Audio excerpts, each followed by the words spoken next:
Bismillahirrahmanirrahim.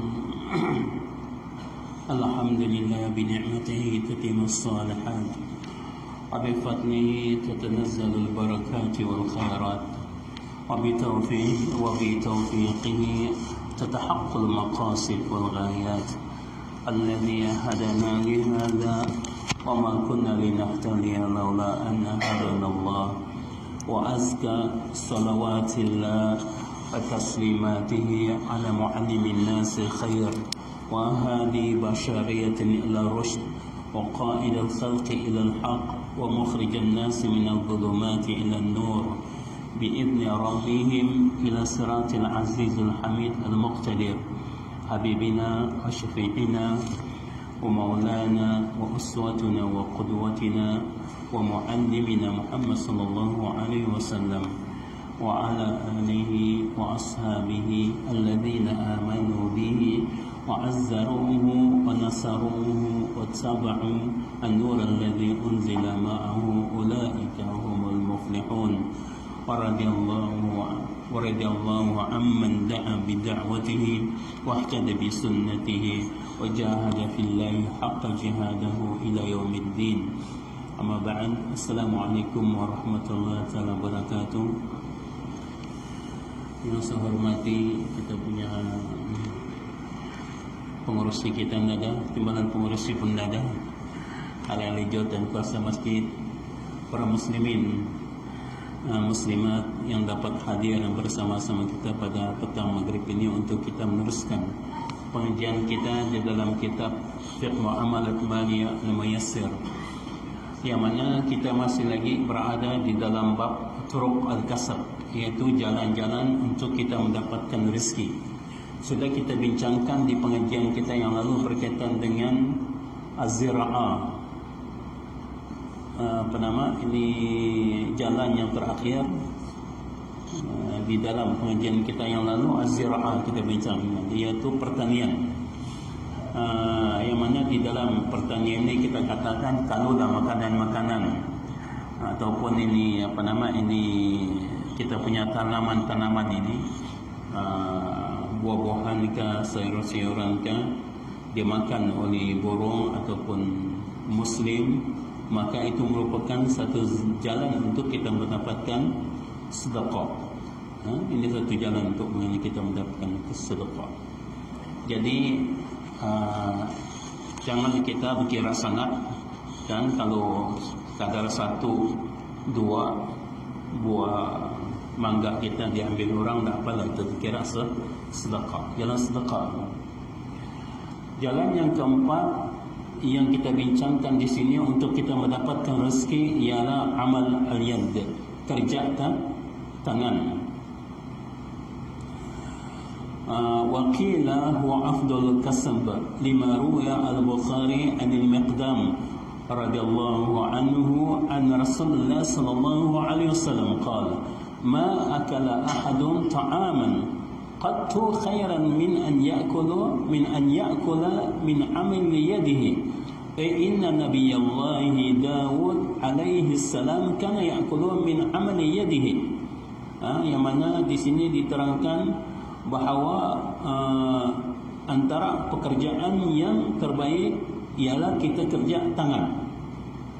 Apa kerja tangan? Maksudnya kerja tangan ni sesuatu yang kita buat dengan tangan kita sendiri.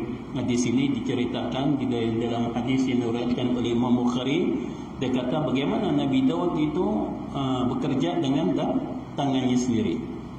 Yang mana di dalam hadis ini dia kata ma'akal ahadun ta'aman qad khairan. Dia kata tidak makanlah seseorang tu makanan yang lebih baik daripada kerja tangan dia sendiri. Artinya ialah Ustaz faham juga sekarang ni kita kerja kerjaan. Jadi kalau macam ini kita kerja ni tak baguslah. Indah kan. Maksudnya di sini ini antara jalan yang terbaik.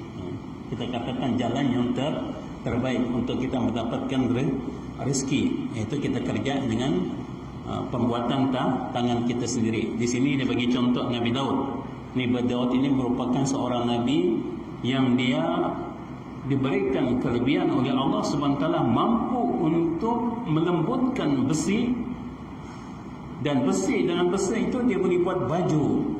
Ini dulu baju peperangan kan, baju peperangan dia buat. Kemudian ini pedang untuk berperang dia buat. Itu kelebihan Nabi Daud. Wa 'allamnaha sun'ata liyuqis lakum lituhsinahum min ba'sikum nahnu al-hadm. Ini artinya di situ wa 'allamnahu li Daud al-hadid. Kami menjadikan besi itu lembut bagi Nabi Daud. Itu kelebihan Nabi Daud. Kalau macam kita, jangankan besi, gelas ini pun kita tidak boleh bikin lembut, kan? Itu kelebihan Nabi Daud yang Allah SWT berikan kepada dia untuk dia mencari rezeki. Begitu juga dengan kita. Mungkin sekarang ni kita yang membuat bakul itu kan, membuat bakul kan, ini raga tu. Orang buat raga di sulam dan sebagainya. Itu merupakan kelebihan juga pada orang. Kemudian dia membuat tikar mangkuang kan, pakai tangan, itu kelebihan juga. Kemudian buat kita punya sejadah ni pun menggunakan tangan, ini pun kelebihan juga. Ini antara kerja yang terbaik, kerja yang terbaik yang yang sepatutnya kita jadikan sebagai satu jalan untuk kita mendapatkan rezeki. Membuat ini minasa, ini dalam bahasa Melayu, dalam bahasa Arab dia panggil minasa, Ustaz pun dah ingat nama bahasa Melayu. Bahasa Arab ingat, bahasa Melayu dah ingat. Ini cara kita membuat ini tanpa kayu apa semua. Ini kelebihan juga orang yang pandai membuat ini. Jangan kan membuat ini, kalau membuat ini pun kan, kalau ada apa pandaian payah juga kan, membuat jam. Ini kerja-kerja tangan. Contoh kerja-kerja tangan yang boleh dilakukan oleh orang-orang masa kini. Yang kelima, at-tijarah, perniagaan. Wa qila huwa afdal kasb lima rawahu al-Imam Ahmad wa sahahu an Rafi' bin Khadij radhiyallahu anhu qala qila ya Rasulullah ayul kasb adyab, qala amal ar-rajul biyadihi wa kullu bai'in mabrurin. Di sini tijarah ini artinya perniagaan. Ini juga antara cara yang terbaik untuk kita mendapat rezeki kita, punca rezeki bagi kehidupan kita. Tijarah, perniagaan. Seperti mana yang hadis yang diriwayatkan oleh Imam Ahmad daripada Rafi' bin Khadij.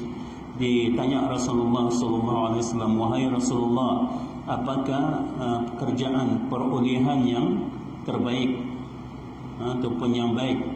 Lalu Nabi SAW mengatakan bahawa kerja seorang laki-laki dengan tangannya dan siap jual beli yang suci daripada riba. Hari itu kita sudah terangkan bagaimana jual beli itu harus suci daripada riba, tidak ada melibatkan riba. Jadi ini antara pekerjaan yang terbaik yang sepatutnya dilakukan oleh seorang itu. Kita melihat bagaimana Nabi SAW ketika dia berumur 25 tahun, Siti Khadijah radhiyallahu anha seorang saudagar yang kaya. Siti Khadijah dulu sebelum dia kahwin dengan Nabi SAW, dia merupakan saudagar yang kaya. Dia mengambil laki-laki lalu memberikannya upah. Dia memilih laki-laki untuk memperdagangkan perdagangannya daripada Mekah ke Syam.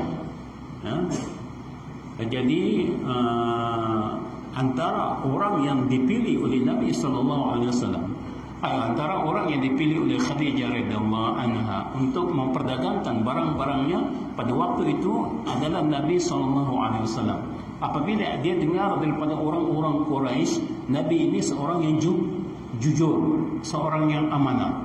Jadi dia mau uji Nabi ini, betul kan? jujur, amanah. Lalu dia menyuruh orang suruhan dia yang namanya Maisarah. Namanya Maisarah jumpa dengan Nabi sallallahu alaihi wasallam. Wahai Rasulullah, ya Rasulullah, hal turidu an tattajir bimal Khadijah ila Syam? Wahai Rasulullah, adakah engkau ingin memperniagakan barang-barang dagangan Khadijah ke Syam? Kata pada mulanya Nabi menolak.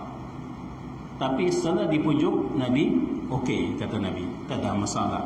Dan Khadijah pun menjanjikan kepada Nabi SAW bahawa sekiranya dia untung dalam perniagaan, dia akan memberikan Nabi SAW lipat kali ganda upah daripada upah laki-laki yang sebelum daripadanya. Okey, kata Nabi SAW. Dia pun memperniagaan barang-barang Khadijah ke Syam. Dan apabila Nabi SAW balik, keuntungan yang Nabi SAW dapatkan daripada memperdagangkan barang-barang Siti Khadijah itu berlipat kali ganda. Disebabkan ada keberkatan di dalam situ. Lalu ditanya Maisarah, bagaimana kalau ni Rasulullah SAW ni Muhammad ini boleh dapat untung begitu banyak? Lalu Maisarah menceritakan kepada Khadijah, dia kata, ra'aitu fihi khilalu adba, pribadi yang menarik. Yang ini saya rasa mungkin sudah kita bincangkan kan? Sudah saya nukilkan mungkin ini. Pribadi yang menarik. Pribadi yang menarik ini maksudnya, kalau kita meniaga, kata Ustaz, janganlah kita pakai leke-leke, kan? Meniaga apapun janganlah pakai leke-leke. Pakai itu mau smart, supaya orang pun mau membeli barang kita. Kalau kita pakai leke-leke, mana orang membeli? Dan menjual kuih, kan pakai pakaian pun kuyak sini, kuyak sana, rambut pun tak terurus. Kita pun berfikir mau membeli ini kuih orang. Ini kalau kita makan kuih, dia silap-silap, kita ni pun macam dia juga, dia tak terurus. Contohnya lah, kan? Sebab dia ni sendiri tak terurus. Compang-camping apa semua. Kita ni mau makan buatan orang ini yang jenis yang orang kata memberikan juga satu siraman rohani kepada dalaman kita. Kita mau makan barang ni, bukan kita mau makan barang sembarangan sekadar kenyang macam itu, indah. Kita mau barang yang dapat memberikan ketenangan kepada kita juga. Kalau barang tidak memberikan ketenangan kepada kita, orang yang menjual itu yang jenis Masya Allah, minta maaf Ustaz, kan jadi macam mana itu? Jadi cubalah kita pakai pakaian smart, orang pun mau juga. Begitu ya Rasulullah SAW. Dia berjualan smart, kata orang.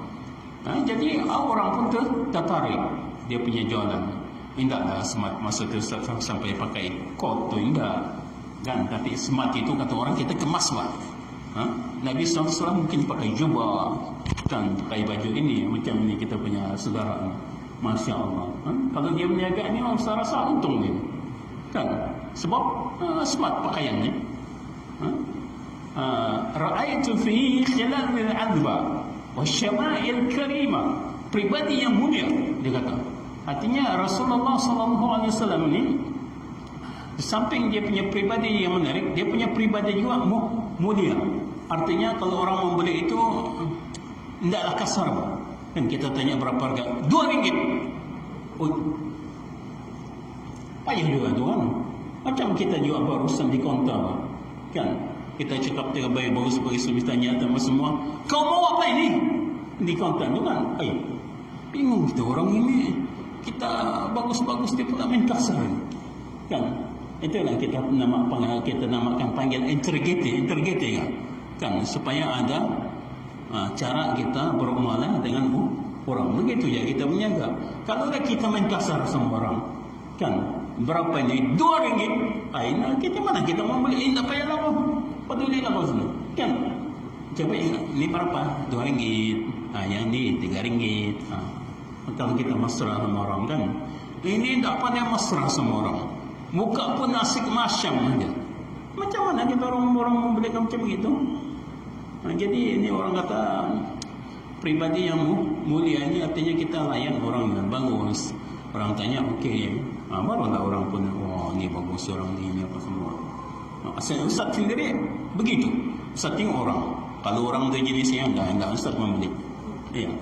Saya minta maaf Ustaz tengok orangnya kalau Ustaz bagi. Kalau Ustaz ini tengok orang ni, enggak boleh ni. Enggak payah dibeli. Kalau orang yang macam ni. Bukan kita nak mau mengasih rezeki. Kan kita mau bagi rezeki juga. Tapi kalau malah macam begitu, macam mana kita mau beli itu? Enggak tertarik hati kita. Dia kata wa fikrun rajih, dia punya pemikiran dan ke depan. Bila dia menjalankan perniagaan itu ke depan, mungkin dia cara menyusun dia punya kalau kain kayak menyusun kainnya, cara menyusun buah-buahannya dan sebagainya. Bagaimana orang boleh tertarik dengan cara dia menjual barang itu? Wa mantiq sadiq, bila dia bercakap betul, tidak membohong. Oh ini semua bagus ini, jangan ini bagus ni, cantik ni apa semua. Padahal di bawahnya buruk. Menipu juga itu. Jadi kalau kita meniaga ini bercakap mesti betul. Susun nama, yang ni yang terbaik, yang ni kurang baik, yang ni yang tidak baik kan. Susun. Jujur kita. Kalau kita jujur, orang pun okey juga. Kalau kita tidak jujur, sekali orang bawa pergi balik makan pergi rumah, buruk. Tidak lagi orang membeli sama kau. Penipu dia itu tidak boleh diharap. Tadi dia dikatanya bagus kan, manis, so, kali kita makannya masam. Jadi tidak boleh macam ni, tidak boleh menipu dalam perniagaan. Al-asl fi takassub, asalnya di dalam mata pencarian, yusannu at-takassub hatta ma'al kifayah atam. Dia kata disunatkan kita untuk mendapatkan wang walaupun kita sudah merasa cukup di dalam kehidupan kita. Artinya kita ni mungkin orang kata orang kaya kan. Kalau tak payah aku kerja, duit aku banyak lagi. Tidak. Tetap kita berusaha. Ini bukan Ustaz cakap ini dalam buku ni. Yusanu at-takassub hatta ma'al kifayah atam. Walaupun kita sudah merasa kita cukup, tidak payah lagi, tapi mesti mau kerja. Islam tu macam gitu. Kan ada duit kita sumbangkan kepada Islam. Kalau dulu mungkin peperangan, tapi sekarang ni kita sumbangkan untuk masjid, kita sumbangkan untuk anak-anak miskin. Kan banyak di tempat yang kita beli sumbangkan duit itu. Abdurrahman bin Auf, kata Ustaz, Abdurrahman bin Auf itu seorang yang pakar di dalam perniagaan. Keuntungan yang dia dapat di dalam perniagaannya disumbangkannya untuk Islam. Dia membeli 500 ekor unta, 500 ekor ini kuda untuk perjuangan Islam fi sabilillah. 500 ekor kuda dibelinya untuk perjuangan Islam. Hebat itu. Kalau macam kita unta itu, kuda itu kita bayangkan sebagai Mercedes-Benz. Bukan satu Mercedes-Benz, 500 Mercedes-Benz. Diberikannya untuk perjuangan Islam. Kita ada, kita bagi. Kecil pun ada. Kan? Ini Abdurrahman bin Auf, orang-orang yang kaya hebat. Dia gunakan kekayaannya untuk perjuangan Islam. Ini barulah. Begini yang kita mau. Kita tak mau orang Islamnya miskin. Kita mau orang Islamnya kaya. Tapi kaya dia biar untuk kepentingan Islam. Biar untuk kepentingan umat. Kalaupun kau kaya, kau tak mau memberikan sedekah, tak mau memberikan sesuatu untuk Islam, untuk umatnya, buat apa kau kaya? Tidak ada juga kekayaan kita itu. Bukan kita ni hidup selama-lamanya di atas muka bumi ini. Kau ingat kau tinggal di rumah batu, ada pengawal kau ni apa semua. Kau tak pandai mati kan? Mati kau tu. Kalau datang malaikat maut, dia tak mengira tu pengawal kau ada dan sebagainya. Kalau dia mau mencabut nyawa, dicabut nyawa kau tu. Jadi janganlah kau ingat kau tinggal di rumah batu, sedap tidur atas kantil yang macam air itu, Masya Allah, kan? Kau tak pandai mati. Berikanlah kita punya sedikit yang Allah Subhanahu Taala berikan kelebihan kepada kita tu untuk perjuangan Islam. Tidak ruginya kita. Sebab Ustaz kata sedekah itu akan membantu kita ketika kita berada di alam kubur nanti. Itu sedekah itu banyak membantu kepada kita ketika kita berada di alam kubur. Kalau kita disiksa di alam kubur itu, siksaan mau kita dipukul oleh malaikat, datang kita punya sedekah, menghalang pukulan daripada malaikat itu. Itu pentingnya sedekah waktu kita hidup di atas muka bumi ini. Itulah digalakkan juga kita untuk bekerja. Jangan mentang-mentang kita sudah kaya, nak mau bekerja. Gunakan kita punya kekayaan itu untuk Islam. Wallazi ja'ala lakumul arda dhalula famshu fi manakibiha wa kulu min rizqihi wa ilaihi nusyur. Kata Allah Subhanahu wa taala, Dia yang menjadikan kepada kamu bumi ini sebagai satu tempat untuk kamu melakukan usaha. Famshu, dan lalu berjalanlah kamu di mana-mana cerusuk artinya pelosok muka bumi ini untuk kamu mencari sesuatu yang dapat kamu gunakan untuk kehidupan kamu. Dan ingat, kepadanya kamu akan dibangkitkan, akan dikembalikan. Ini peringatan kepada kita ni. Wa yurshidu ilaihi ma rawahu Tirmizi an Umar bin Khattab radhiyallahu anhu qala Rasulullah sallallahu alaihi wasallam, law annakum kuntum tawakkaluna 'ala Allah haqqa tawakkulihi laruziqtum kama yurzaqu at-tayru taqdu khimasan wa taruhu bitana. Dia katakan di dalam hadis yang diriwayatkan oleh Imam Tirmizi ini, Rasulullah SAW bersabda, sekiranya lah kamu itu benar-benar bertawakal kepada Allah Subhanahu Wa Taala dengan tawakal yang sebenar-benarnya, kamu itu akan diberikan rezeki oleh Allah Subhanahu Wa Taala. Seperti mana yang burung terbang pada waktu pagi untuk mencari makanan, dia tak tahu di mana makanan yang akan dia dapat. Tapi ada saja yang Allah Subhanahu Wa Taala berikan dia untuk dia makan pada hari itu. Dia tidak akan balik dengan kelaparan. Sebaliknya, waktu dia pagi-pagi itu terbang, dia tidak tahu apa yang dia makan, tapi alhamdulillah dengan rezeki yang Allah Subhanahu Wa Taala bentangkan kepada dia di atas muka bumi ini, dia dapat kenyang, balik dengan perasaan lega. Jadi artinya kita ni disuruh berusaha, kan? Wa may yatawakkal 'ala Allah fa huwa hasbuh. Kan, siapa bertawakal kepada Allah Subhanahu wa taala, maka Allah Subhanahu wa taala akan insya-Allah akan menjamin kepadanya. Wa may yattaqillaha yaj'al lahu makhraja wa yarzuqhu min haitsu la yahtasib. Wa may yattaqillaha yaj'al lahu makhraja. Allah Subhanahu wa taala akan membuka jalan kepada orang-orang yang bertakwa kepada Allah Subhanahu wa taala dan memberikan rezeki dengan jalan yang tidak disangka-sangkanya. Jadi kita ini harus sentiasa bertawakal kepada Allah Subhanahu wa taala, serahkan kepada Allah Subhanahu wa taala. Ujub al-kasb, wajib kita untuk berusaha ni kata. Ada apa persoalan sebelum kita teruskan ni? Ya.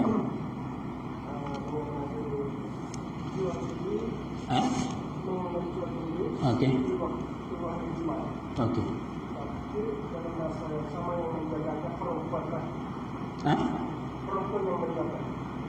Oh, yang menjaga ni tempat itu ya.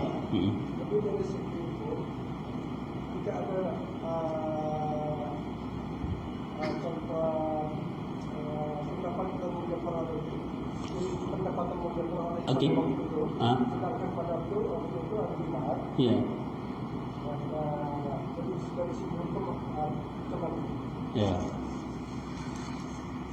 Dia punya saudara kita punya soalan ni bagus. Artinya kita mengadakan urusan jual beli waktu sembahyang Jumaat. Yang hari Jumaat pagi-pagi itu tidak ada masalah. Yang hari Jumaat waktu pagi-pagi itu kata Ustaz tidak ada masalah. Tapi masalahnya mau dekat masuk Jumaat ini. Allah Subhanahu wa taala berfirman dalam suratul Jum'ah ayat yang ke-9. A'udzu billahi minasyaitonir rajim. Ya ayyuhalladzina amanu idza nudiya lis-salati min yaumil jum'ah fas'au ila dzikrillah wa dzarul bai' dzalikum khairul lakum in kuntum ta'lamun. Di dalam ayat ini Allah Subhanahu wa taala menerangkan, wahai orang-orang yang beriman, apabila disuruh kamu itu untuk menunaikan sembahyang Jumaat, maka bersegeralah kamu. Bersegeralah kamu untuk menunaikannya. Tinggalkanlah urusan jual beli, itu lebih baik daripada kamu, bagi kamu sekiranya kamu mengetahui. Di sini dia kata, wahai orang-orang yang beriman, apabila disuruh kamu untuk pergi ke Jumaat. Disuruh artinya dipanggil kita untuk mendirikan Jumaat. Di sini ulama mentafsirkan maksudnya kita disuruh untuk pergi ke Jumaat ini ialah apabila sudah azan yang kedua. Sebab bila sudah azan yang kedua, yang mana imam akan naik ke atas mimbar ataupun khatib akan naik ke atas mimbar. Ulama yang pertama mengatakan bahawa itu azan yang kedua. Ulama mengatakan itu azan yang kedua, ulama yang pertama. Artinya bila sudah azan yang kedua itu haram hukumnya untuk mengadakan urusan jual beli. Nanti kita uraikan yang kau punya ni. Yang kedua, pendapat ulama yang kedua, dia mengatakan yang dimaksudkan dengan azan yang kedua itu ialah kalau di sini kita ada dua azan saja. Kalau di tanah Arab ada satu negara itu dia mengamalkan tiga azan. Jadi yang mengamalkan tiga azan ni artinya sebaik-baiknya kalau azan yang pertama tu sudah tinggalkan urusan jual beli. Kita bersiap sedia untuk pergi sembahyang Jumaat. Sebab azan yang kedua, yang pertama inilah kita kena sembahyang sunat qabliyatul masjid. Sudah saya terangkan bahawa qabliyatul masjid ada. Saya kemukakan dalil-dalilnya tu. Ada qabliyatul masjid, ada disunatkan kita untuk sembahyang. Sekarang kalau kita menjalankan urusan jual beli di dalam waktu-waktu ini, macam mana? Kalaulah yang menjual laki-laki, yang membeli pun laki-laki, bukankah laki-laki antara orang yang diwajibkan untuk mengerjakan sembahyang Jumaat? Ya kan? Laki-laki diwajibkan untuk sembahyang Jumaat kan? Okey. Kalaulah diorang ni mengadakan urusan jual beli dalam masa begitu, kedua adanya hukumnya haram. Haram artinya berdosa. Diorang mengadakan urusan jual beli.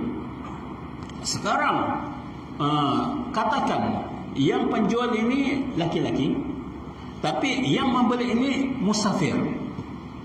Orang yang musafir, laki-laki yang musafir. Musafir tidak wajib pergi dia sembahyang Jumaat, ya kan? Jadi macam mana hukumnya? Yang orang yang menjual ni haram. Orang yang menjual tadi kata Ustaz hukumnya haram. Yang orang membeli ini hukumnya makruh. Artinya sebaiknya dia jangan beli pada waktu itu, sebab menjatuhkan saudaranya kepada haram pada waktu itu. Okey. Jadi sekarang begitu juga dengan perempuan. Kalau sekarang perempuan yang menjadi dia punya penjual, yang membeli ini laki-laki, yang wajib ke atasnya Jumaat, maka perempuan tadi makruh, yang ini haram laki-laki. Sekarang perempuan yang menjual juga, yang laki-laki ini orang yang musafir, kedua-duanya makruh. Perempuan makruh, yang laki-laki pun makruh. Boleh kan? Boleh dapat tangkapnya tak? Itu dia punya ni. Apa nama? Dia punya tafsiran pendapat di kalangan para ulama berkaitan dengan itu. Ada lagi? Ya. Untuk bekerja. Oh, yang orang kerja di pejabat maksud kau? Macam kadang-kadang ada saudara kita kerja di survei, ya. Ya. Ya. Nah, bagus. Sekarang itu mungkin kita ambil tadi itu di zaman pertengahan. Sekarang di zaman moden kita ini. Ada orang kerja di survei, supermarket, ada orang kerja yang di pejabat, macam mana ini. Tapi kebiasaannya kerjaan bagi keluar pejabat untuk sembahyang Jumaat pukul 11.30 baju kan? Ya kan? 11.30 artinya sebelum Jumaat. Katakanlah ada juga yang dia punya bos mutasyaddid kan, tidak boleh keluar sembahyang kan. Tak boleh keluar sembahyang. Kena buat kau punya kerja. Kena buat kau punya kerja. Yang ini ada pendapat ulama, ada dia dua hukumnya. Yang pertama, kalau dia dipaksa buat kerja, dia tidak ada kemampuan. Kalau dia nak buat kerja itu kena denda, kena hukum dan sebagainya, maka bukan atas keridaannya, silakan. Dia tidak ada dosa apa-apa. Tapi kalau nak itu atas kemahuannya, dia berdosa. Ayo pukul 12 sudah, pukul 12 lebih sudah, dan orang sudah azan, kau masih lagi dia punya batik tak tik tik tok tok. Macam mana itu? Tak boleh macam gini, tak boleh. Haram hukumnya, dia dapat dia punya upah pada waktu itu. Artinya kena bagikan sedekah lah, kata yang dia dapat mungkin RM10 dan sebagainya. Bagi sedekah, masukkan di tabung masjid dan sebagainya. Itu. Jadi kalau orang yang bekerja ini di CBK, di mana-manakah, ingat, kalau sudah azan Allahu Akbar, Allahu Akbar, sudah tinggalkan kerja. Bos, minta maaf, saya mau pergi masjid ni. Nanti saya selesaikan lepas daripada semayang. Boleh, tidak ada masalah. Jangan diteruskan. Kalau diteruskan kata saat itu jadi dosa, sebab azan sudah. Hari Jumaat sahaja. Hari Jumaat. Hari Jumaat itu yang diwajibkan kita untuk berkumpul di masjid. Itu hukumnya. Wajib untuk dia datang ke masjid. Tidak boleh dia tinggalkan di Jumaat itu. Ustaz ingat dulu waktu Ustaz belajar di pondok di Semenanjung, Ustaz kerja, salah satu kilangnya membuat ini, membuat pancing. Membuat pancing. Jadi Ustaz jenis yang orang kata pakai pisau tu. Jadi yang hitam-hitam tu kan dipotong pakai pisau apa semua untuk dianukan dipancing tu. Kan. Bos kami pada waktu itu, Ustaz ingat kami ada 5 orang budak pondok yang kerja di situ. Tak dibenarkan kami sembahyang Jumaat, tak ada peduli. Hantam je kami keluar. Lepas lah, ada masalah. Ini kita berani, kena berani lah. Tak juga dilepasnya. Dan dibagi amaran, siapa kamu yang sembahyang ni? Dia kata, bos tu tidak, kamu kena denda ni, kena potong kamu jaga ni. Kami kata, nak potong lah, tak masalah itu. Keluar kami sembahyang Jumaat. Kan? Bukan bergilir. Tiap-tiap hari kami sembahyang ni, tiap-tiap minggu kami sembahyang Jumaat. Tak peduli kami. Kami kan pelajar pondok. Kalau pelajar pondok, kalau kau sudah tahu hukum tu, kau langgar lagi, apa dosa tu? Tak peduli kami. Pergi dia kami sembahyang Jumaat. Jadi kena kuat lah. Macam begini kena kuat. Jangan peduli bos tu. Tak apalah kau potonglah bos aku punya gaji. Tak juga sampai hati dia tu. Kita bukan buat dosa. Kita pergi sembahyang lah. Kan? Kita bukan buat dosa, kita pergi sembahyang. Ada lagi? Kita jam berapa ni? Isyak ni?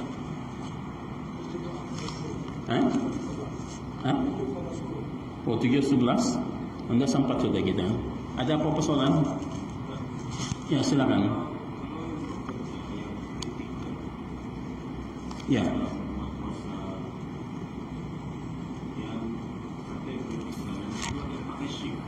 Iya.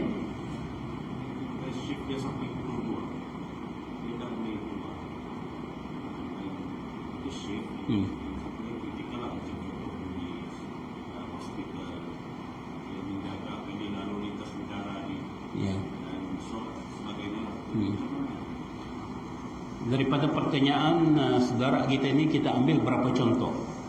Yang pertamanya, contohnya polis. Polis menjaga keselamatan.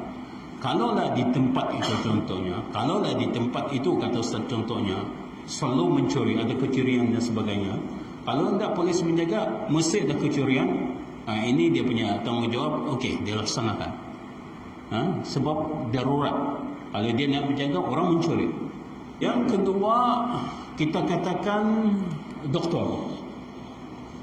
Doktor ini dia membedah. Dia membedah. Pembedaan itu berlaku dalam 8 jam.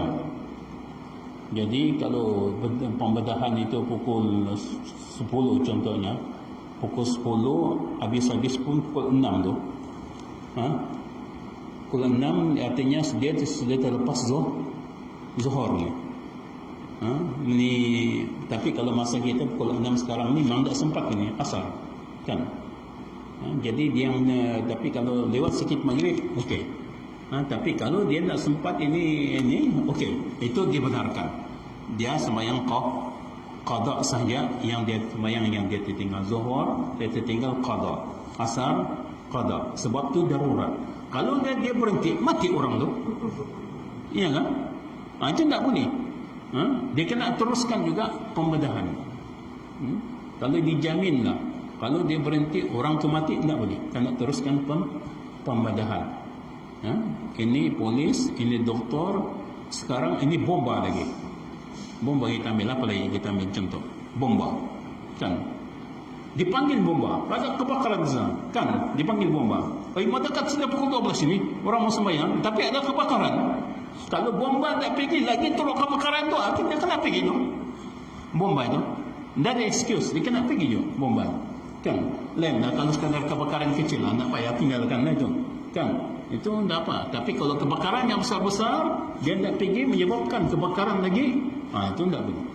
Dia kena pergi.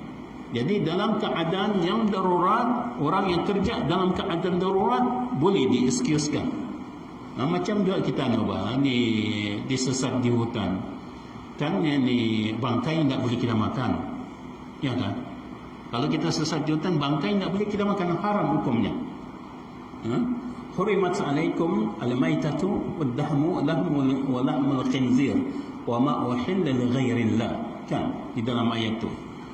Diharam bagi kamu untuk makan mayat ataupun bangkai dan sebagainya. Ini apa nama, daging babi dan sebagainya diharamkan kita untuk makan. Tapi kalau kita di hutan kan, contohnya tidak ada makanan, ada bangkai, kalau kita nak makan menyebabkan kita mati, terpaksa kita makan dengan kadar yang boleh kita hidup. Itu saja. Kita makan dengan kadar yang kita boleh. Jangan pula kita palahap semua. Tak boleh. Kita makan dengan sekadar yang boleh kita hidup saja. Itu dibenarkan. Walaupun dia asalnya hukumnya bangkai, haram untuk kita makan, tapi kalau kita tak makan menyebabkan kita mati, maka boleh. Begitu juga dengan isteri kita kalau bersalin. Tidak ada doktor perempuan, semua doktor laki-laki kan. Jadi mau tak mau terpaksa terbuka aurat isteri kita. Boleh dia melakukan pembedaan dan sebagainya. Nanti kita pula yang menyambut anak, kita pula yang periksa juga, payah juga kan. Jadi biar tu kerja doktor. Kita ni dah pandai menyambut anak. Kan kamu Ustaz pun dah pandai menyambut anak kan. Jadi itu kerja doktor, biar dia yang selesaikan. Kecuali kalau ada doktor perempuan, anda boleh. Kita minta doktor perempuan yang uruskan kita punya isteri. Kalau doktor lelaki-lelaki, tidak kita mau, tidak diizinkan. Kalau dia berkeras, hospital berkeras, ini aku kata aku tak bertanggungjawab. Kamu bertanggungjawab, tapi aku tak reda. Betul-betul pulang sama dia kalau dia berani. Kita saja cakap kita tak reda. Kan, itu benar, bukan kita tahu, bukan kita pakar. Kan, terpaksa kita serahkan sama doktor. Tapi kalau doktor membuat keputusan di luar kita punya keredaan, itu tanggungjawab dia. Tanggungjawab dia itu. Ada lagi? Ya. Ya.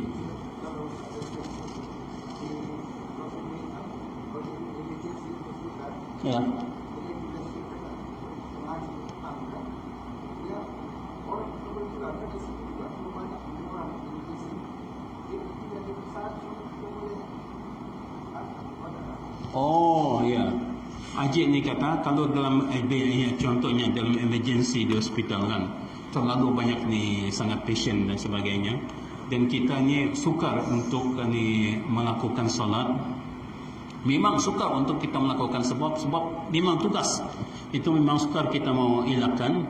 Jadi kalau macam begitu dalam keadaan darurat dibenarkan kita untuk qada sembahyang ni. Dibenarkan kita untuk qada sembahyang. Kita ingatkan peristiwa peperangan Khandaq yang mana Nabi SAW menggali kubur di sekitar Madinah. Tujuannya supaya orang-orang Quraisy ini tidak dapat menyerang kota Madinah dari. Jadi dikorek Nabi SAW. Dikorek, kamu faham kan? Kalau orang Sabah mungkin faham, kalau orang Melayu ni mungkin tak berapa faham. Ini abang faham kan? Dikorek ni. Artinya digali. Ya, digali ni lubang di sekitar Madinah ini. Tujuannya kata Ustaz agar tentara Quraisy ini tidak dapat menyerang terus Mekah. Jadi menggali lubang di sekitar Madinah ini bukan satu kerja yang mudah.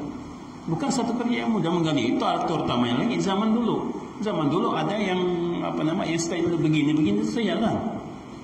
Ustaz pun tak tahu apa namanya. Bukan. Kalau sekarang mungkin traktor apa semua kan boleh buat traktor menggali itu. Tapi dulu tidak ada.